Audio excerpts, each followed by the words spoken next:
नमस्कार दोस्तों, आज हम कक्षा 6 के अध्याय नंबर 17 वैदिक सभ्यता एवं संस्कृति के बारे में अध्ययन करेंगे। चलिए शुरू करते हैं। आदिकाल से ही वासुदेव कुटुंबकम की भावना भारतीय संस्कृति की विशेषता रही है। शांति एवं सहिष्णुता सनातन संस्कृति के प्रमुख आदर्श रहे हैं। इन्हीं आदर्श परंपराओं की झलक हमें वैदिक सभ्यता में देखने को मिलती है, जिसके बारे में हम इस अध्याय में जानेंगे। तो वैदिक संस्कृति भारत की सनातन संस्कृति है। वैदिक संस्कृति का ज्ञान हमें वेदों तथा वैदिक साहित्य से प्राप्त होता है। वेद हमारी संस्कृति की धरोहर है। वेदों में उस समय के लोगों के रहन सहन, जीवन, समाज व्यवस्था, परिवार व्यवस्था, व्यवसाय आदि का उल्लेख मिलता है। सबसे पहले ऋग्वेद लिखा गया। शेष 3 वेद तथा वैदिक साहित्य बाद में लिखे गए। तो ये प्रश्न पूछ लिया जाता है कि सबसे पुराना वेद है वो कौन सा है। तो सबसे पुराना वेद कौन सा है? ऋग्वेद है। और कुल कितने वेद है? तो 4 वेद है टोटल। एक ऋग्वेद है, 3 हम आगे पढ़ेंगे। वेदों को लिखे जाने के आधार पर वैदिक काल को 2 भागों में बांटा गया है। नंबर 1 पूर्व वैदिक काल और नंबर 2 उत्तर वैदिक काल।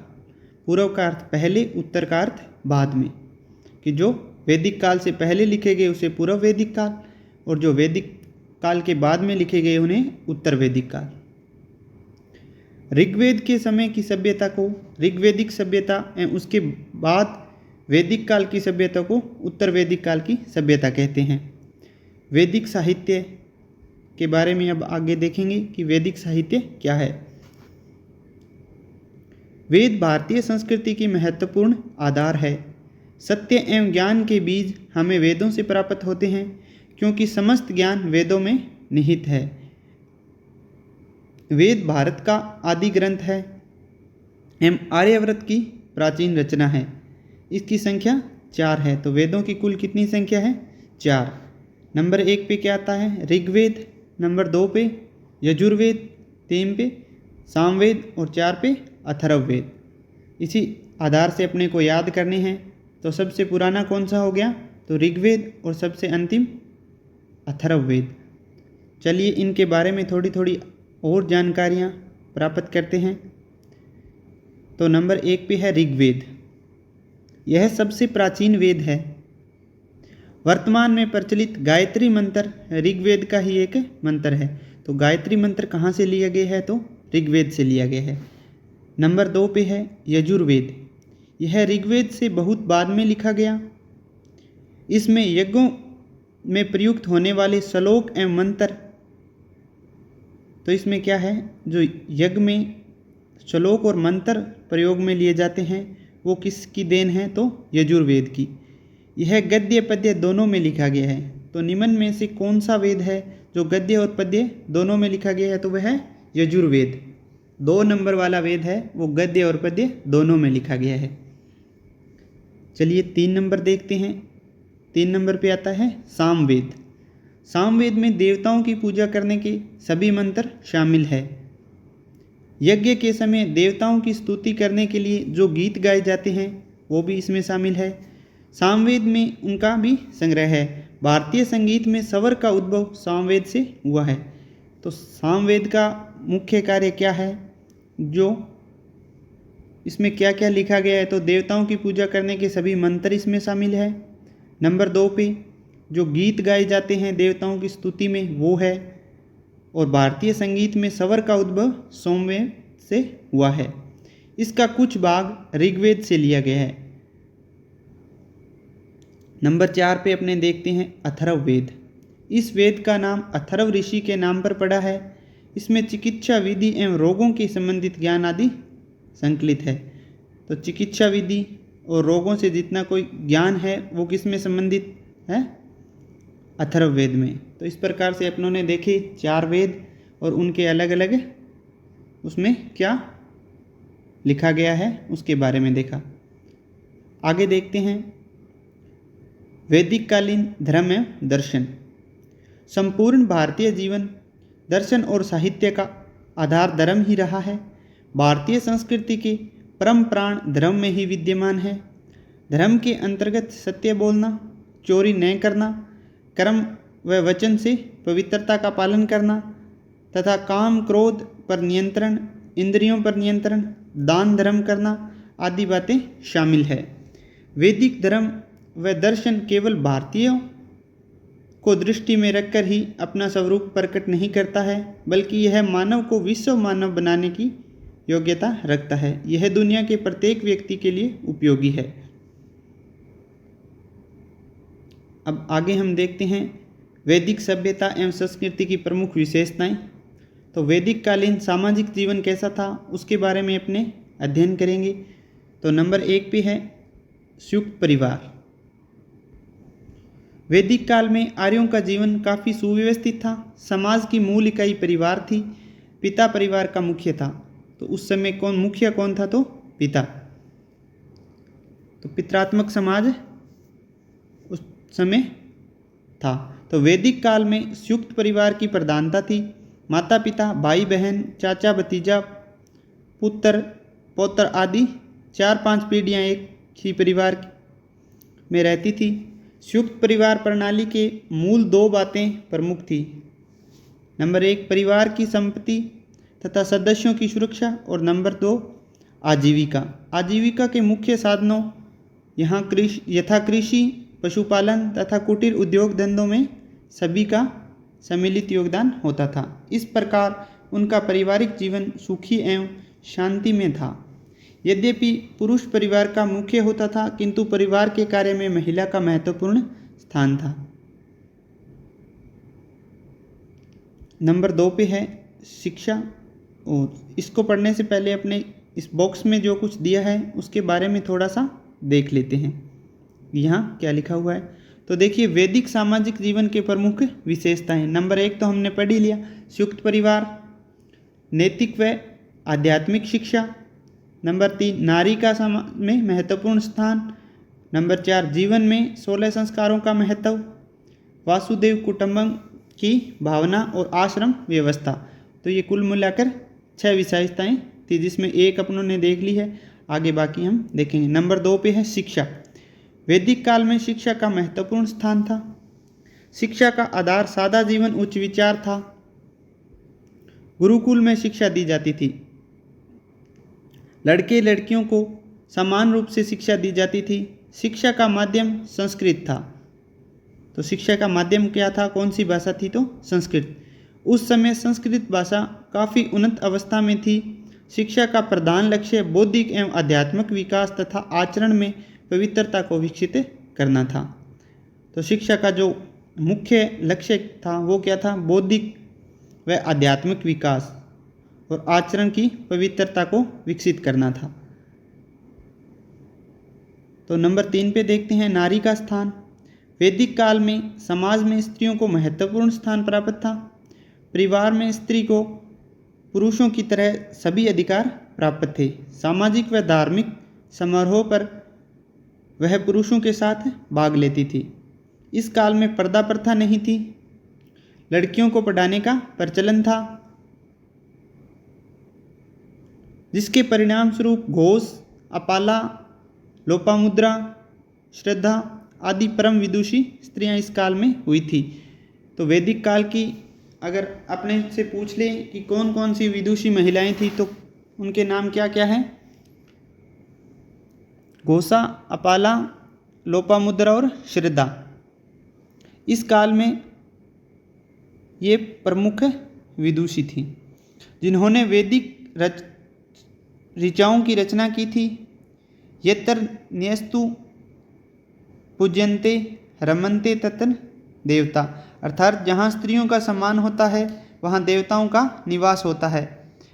आदि के प्रमाण हमें वेदों के अनेक मंत्रों से प्राप्त होते हैं। तो उस समय समाज में जो महिलाओं की स्थिति थी वो बहुत ही अच्छी स्थिति थी। उन्हें पुरुषों के समान यज्ञ आदि में भाग लेने के लिए स्वतंत्र थी और शिक्षा के लिए भी वो स्वतंत्र थी। आगे नंबर 4 पे देखते हैं संस्कार। वैदिक संस्कृति में संस्कारों का बहुत महत्वपूर्ण स्थान रहा है। बच्चे के जन्म, यज्ञोपवीत, विवाह, मृत्यु आदि के अवसर पे विधि विधान से अनुष्ठान एवं संस्कारों की प्रथा प्रचलित थी। इस तरह एक व्यक्ति के जीवन में जन्म से मृत्यु पर्यंत कुल 16 संस्कारों का प्रचलन था। तो वैदिक काल में कुल कितने संस्कार थे? तो 16 संस्कार। यज्ञ जीवन का आवश्यक अंग था। इसे स्त्री पुरुष दोनों करते थे। अधिकांश संस्कार मंत्रोच्चार एवं यज्ञ के साथ संपन्न होते थे। बाल विवाह उस काल में नहीं होते थे। एक पत्नी प्रथा उस समय प्रचलित में थी। आज भी हिंदू परिवारों में इन संस्कारों को अपनाया जाता है। तो बाल विवाह उस समय नहीं हुआ करते थे। कुल 16 संस्कार थे जो जन्म से लेके मृत्यु तक होते थे। एक पत्नी प्रथा उस समय प्रचलन में थी। चलिए आगे देखते हैं वासुदेव कुटुंबकम। वासुदेव कुटुंबकम का अर्थ है संपूर्ण पृथ्वी को प्राणी मात्र के एक ही परिवार का हिस्सा होने का उदात्त भावना। तो क्या माना जाता था कि संपूर्ण जो पृथ्वी है वो है एक ही परिवार है। इसमें जो लोग रहते हैं वो हमारा ही एक परिवार है। वैदिक काल में प्रत्येक व्यक्ति इस भावना से व्यवहार करता था। सर्व भवन्तु सुखिन जैसे अनेक मंत्र वैदिक साहित्य में पढ़ने को मिलते हैं। उस समय लोग इसके अनुरूप व्यवहार भी करते थे। मानव ही नहीं बल्कि इस धरती के प्राणी मात्र के प्रति दया भाव रखना यहाँ के सामान्य जन की विशेषता थी। तो वासुदेव कुटुंबकम का क्या अर्थ है कि सभी को एक परिवार की तरह मानना। नंबर 6 पे है आश्रम व्यवस्था। आश्रम व्यवस्था थोड़ी इम्पोर्टेंट है, इसको ध्यान से पढ़ें भी। हमारा संपूर्ण जीवन व्यक्ति भाव से ऊपर उठकर समाज के भाव को प्राप्त करने के लिए प्रयत्नशील रहा है। व्यक्ति से समाज तक की यात्रा के पड़ाव के रूप में इन आश्रमों का निरूपण किया गया था। मनुष्य जीवन की आयु को 100 वर्ष मानकर आश्रम जीवन को 4 भागों में बांटा गया है। तो मनुष्य की आयु कितनी मानी गई थी उस समय? 100 वर्ष का मान के, और आश्रम को, जो आश्रम का जीवन था उसको 4 भागों में बांटा था। नंबर 1 पे था ब्रह्मचर्य आश्रम, नंबर 2 पे था गृहस्थ आश्रम, नंबर 3 पे था वानप्रस्थ आश्रम और नंबर 4 पे है संन्यास आश्रम। तो चलिए इनको बारी बारी से अपने पढ़ते हैं। तो सबसे पहले हम पढ़ेंगे ब्रह्मचर्य आश्रम के बारे में। ब्रह्मचर्य आश्रम मनुष्य के जीवन का पहला भाग माना गया है। इसमें यज्ञोपवीत संस्कार से 25 वर्ष की आयु तक व्यक्ति अविवाहित रहते हुए गुरुकुल में रहकर विद्या अध्ययन करते थे। तो कब से कब तक है? तो यज्ञोपवीत से लेके 25 वर्ष की आयु तक, और गुरुकुल में रहकर ही विद्या का अध्ययन करते थे। ब्रह्मचर्य आश्रम में जो कुछ सिखाया जाता था उसको वह अपने व्यवहार में उतारने का कार्य गृहस्थ आश्रम में करता था। कि यहाँ पे जो कुछ सिखाया जाता था उसका प्रयोग कहाँ करता था? तो गृहस्थ आश्रम में। चलिए 2 नंबर पे देखते हैं गृहस्थ आश्रम के बारे में। गृहस्थ आश्रम की आयु 25 से 50 वर्ष तक मानी गई है। गृहस्थ आश्रम पर संपूर्ण समाज का दायित्व होता है। विवाह इस आश्रम का मुख्य संस्कार है। तो गृहस्थ आश्रम का जो मुख्य संस्कार है वह क्या है? विवाह। यह आश्रम अन्य सभी आश्रम का पोषक है। ब्रह्मचर्य, वानप्रस्थी एवं सन्यासियों को पोषण तो गृहस्थ ही करते हैं। तो इन सब को जो पोषण करने वाला है वो कौन है? गृहस्थ आश्रम के जो लोग रहते हैं वही इनको पोषण करते हैं, चाहे वो ब्रह्मचारी हो, चाहे वानप्रस्थी हो या सन्यासी लोग हो। चलिए आगे देखते हैं 3 नंबर पे वानप्रस्थ आश्रम। तो इसकी उम्र क्या रहने वाली है? 50 से 75 वर्ष। जैसा कि शब्द से प्रतीत होता है कि वानप्रस्थ आश्रम में व्यक्ति परिवार के दायित्व से मुक्त होकर अपना जीवन गांव के निकट जंगल में बिताता था। सभी दायित्व से वो मुक्त हो जाता था 50 साल की उम्र में, और फिर कहाँ चला जाता था? गांव के पास ही किसी वन में चला जाता था। गृहस्थ आश्रम में रहकर जो अनुभव प्राप्त किया था उसको समाज में बांटता था। गृहस्थ आश्रम में वह अपने परिवार के कल्याण के लिए सोचता था, किंतु यहाँ पर वह संपूर्ण समाज के कल्याण के लिए सोचता है। गृहस्थों को सलाह देना इस आश्रम की मुख्य विशेषता थी। तो इस आश्रम में क्या किया जाता था, जो कुछ भी उसने गृहस्थ आश्रम में अनुभव प्राप्त किए थे उनको वो समाज के साथ बांटता था। गृहस्थ आश्रम में वह केवल अपने परिवार के बारे में ही सोचता था, लेकिन यहाँ जो 75 वर्ष की उम्र तक 50 से 75 वर्ष की उम्र तक वह पूरे समाज के बारे में और उसके कल्याण के लिए ही सोचता और कार्य करता था। गृहस्थों को सलाह देना कि जो 25 से 50 साल की उम्र के जो गृहस्थ आश्रम के अंदर लोग रहते हैं उनको सलाह देना इसका मुख्य विशेषता थी। और नंबर 4 पे अपने जो पढ़ेंगे वो क्या है, संन्यास आश्रम। संन्यास आश्रम मनुष्य की आयु का 75 से 100 वर्ष माना गया है। वानप्रस्थ आश्रम तक की यात्रा में जब मनुष्य ज्ञान व कर्म की शिक्षा को पूर्ण रूप प्राप्त कर लेता तब वह उपदेश देने के योग्य हो जाता था। उपदेश निस्वार्थ होते हैं। इस काल के व्यक्ति अपना संपूर्ण भाग उस परम पिता परमात्मा को सौंपकर समाज को ही अपना आराध्य मान कर जीवन के शेष 25 वर्ष समाज सेवा के लिए ही समर्पित करता है। इस आश्रम में व्यक्ति एक जगह नहीं रहता बल्कि अलग अलग स्थानों पर विचरण करता हुआ लोगों को सदाचार की शिक्षा देता है।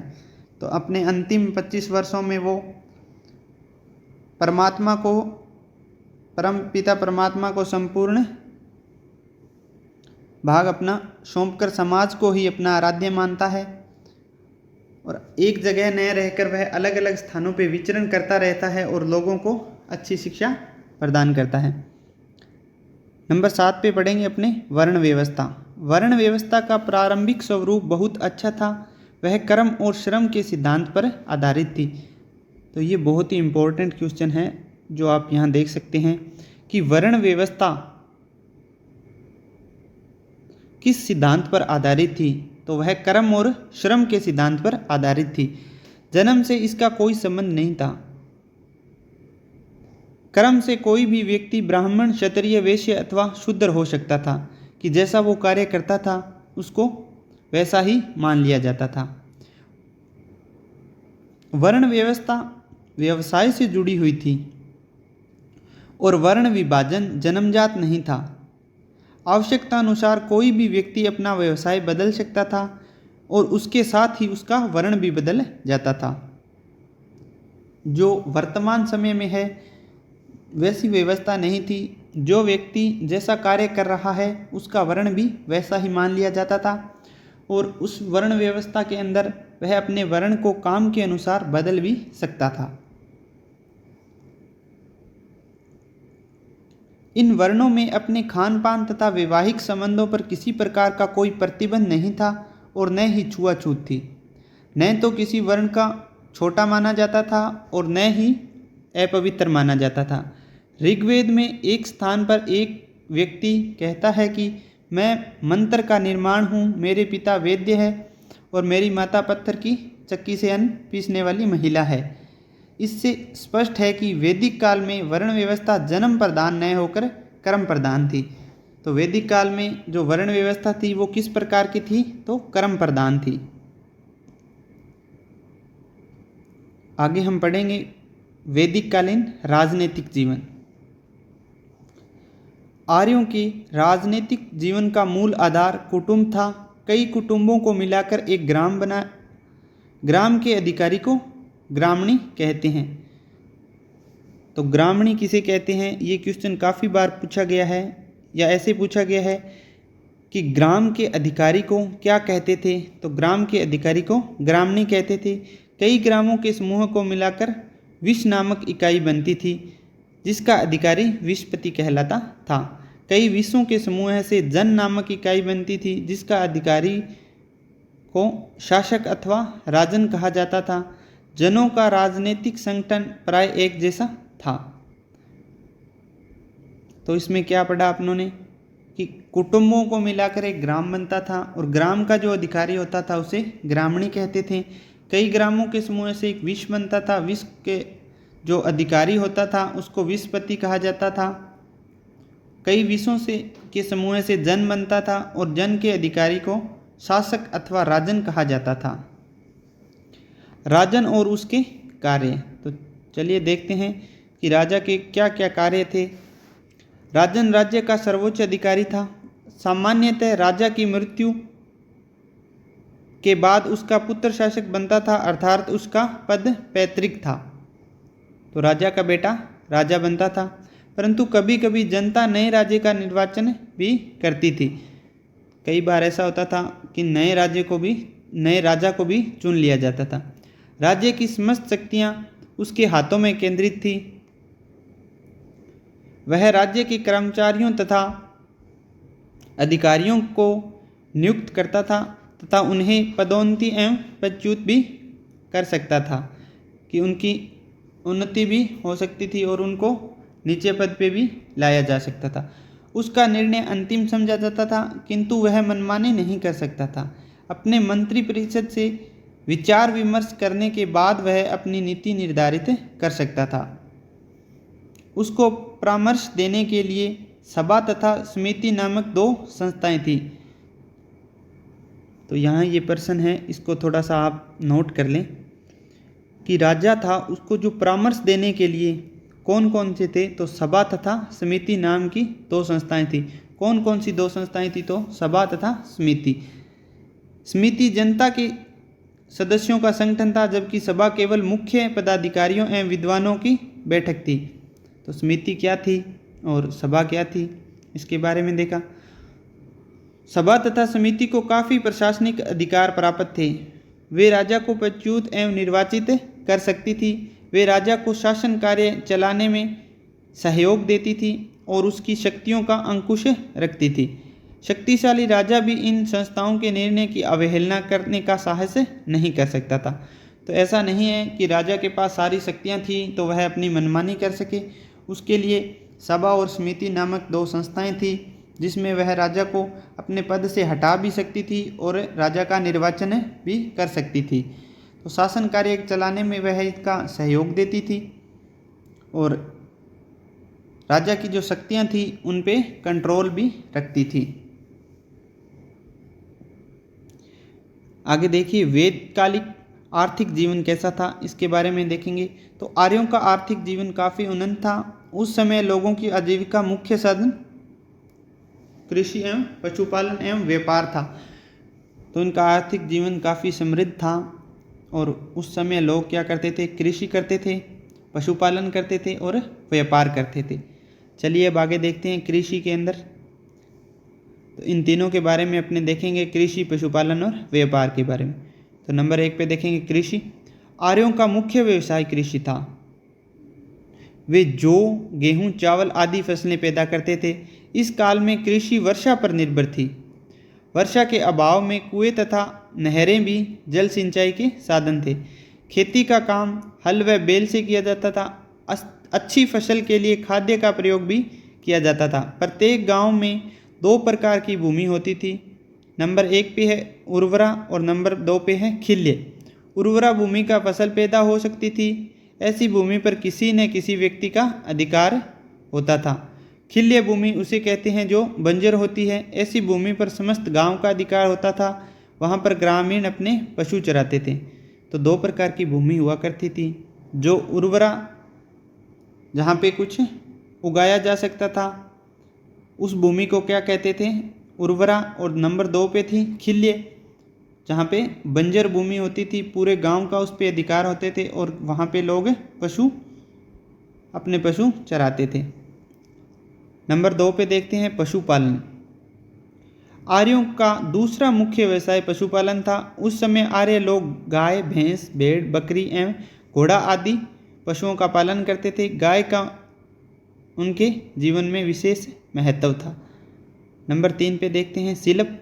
आर्यों ने शिल्पकला में भी बहुत उन्नति की थी। वे कपड़ा अच्छा बुनते थे तथा चमड़े रंगने एवं आभूषण बनाने की कला में भी दक्ष थे। तो उस समय में शिल्प भी क्या था, बहुत उन्नति कर ली थी। कपड़ा अच्छा बुनते थे, चमड़ा रंगने एवं आभूषण बनाने की कला से भी वो परिचित थे। बढ़ई लोग हल, बैलगाड़ी, तख्त, चारपाई, नौकाएं आदि बनाने में काफ़ी निपुण थे। कुछ लोग लुहार, सुनार, कुम्हार का कार्य भी करते थे। इस समय वैद्य भी थे जो कि चिकित्सा का कार्य करते थे। इन लोगों के धंधे के संबंध में विशेष बात यह थी कि किसी भी शिल्प को हीन नहीं समझा जाता था। शिल्पकार समाज में आदरणीय थे। जो भी ये कार्य करते थे उसमें ऐसा नहीं था कि किसी को हीन समझा जाए। सभी को समाज अच्छी दृष्टि से देखता था, सभी का आदर करता था। अब देखते हैं व्यापार। आर्य लोग व्यापार भी करते थे। व्यापारी वर्ग को पणी कहा जाता था। तो वैदिक काल में व्यापारी वर्ग को क्या कहा जाता था? तो व्यापारी वर्ग को पणी कहा जाता था। विदेशी व्यापार जल और स्थल दोनों मार्गों से होता था। व्यापार के लिए वस्तु विनिमय का प्रयोग होता था। वस्तु विनिमय के बारे में अपनों ने पिछली क्लास में भी पढ़ा था। क्या होता है वस्तु विनिमय? एक वस्तु के बदले, जैसे किसी के पास कोई वस्तु है, उसके बदले में वो दूसरी वस्तु ले लेता है, तो उसे क्या कहते हैं? वस्तु विनिमय, यानी वस्तु का आदान प्रदान। जिसको जिस हिसाब से ज़रूरत होती थी वह वस्तु उससे ले लेता था और दूसरे को जिस चीज़ की ज़रूरत थी उसे वह वस्तु दे दिया करता था। ऋग्वेद के अध्ययन से पता चलता है कि उन दिनों निष्क नामक सिक्का भी प्रचलित था। स्वर्ण निमित्त इस सिक्के का प्रयोग मुद्रा के रूप में किया जाता था। उस समय वस्तुएं ऊंटों, छकड़ों एवं घोड़ों के द्वारा एक स्थान से दूसरे स्थान पर भेजी जाती थी। तो इसमें ये एक इम्पोर्टेंट बात और है कि निष्क नामक सिक्का था जो क्या था? स्वर्ण निर्मित था और उस समय वस्तुओं का आदान प्रदान ऊंटों, घोड़ों, छकड़ों आदि से किया जाता था। तो कुछ इम्पोर्टेंट नदियां हैं जिनके प्राचीन नाम और वर्तमान नाम दिए हैं। ऋग्वेदिक काल की ये नदियां हैं, तो इन्हें देख लेते हैं। कुंभा, कुंभा किस प्राचीन कुंभा नाम है, वर्तमान में क्या है वो? काबुल। नंबर 2 पे है कुर्मुदा। कुर्मुदा को अब क्या कहते हैं? कुर्रम। गोमती को गोमल, सुवस्तु को स्वात, सिंधु को सिंध, वित्सता को जेलम, अस्कनी को चेनाब, पुरुषनी को रावी, विपाशा को व्यास और शतुद्री को सतलज और दवसदती को सरस्वती। तो इनमें से कई बार क्वेश्चन पूछ लिया जाता है कि मिलान कीजिए। इधर से 3 नदियां दे देंगे और उधर से वर्तमान नाम वाले दे देंगे कि इनका मिलान कीजिए। तो ये आप थोड़ा सा याद जरूर कर लें। इसमें ज़्यादातर ये दवसदती है, ये वर्तमान सरस्वती नदी, और एक विपाशा का पूछता है और एक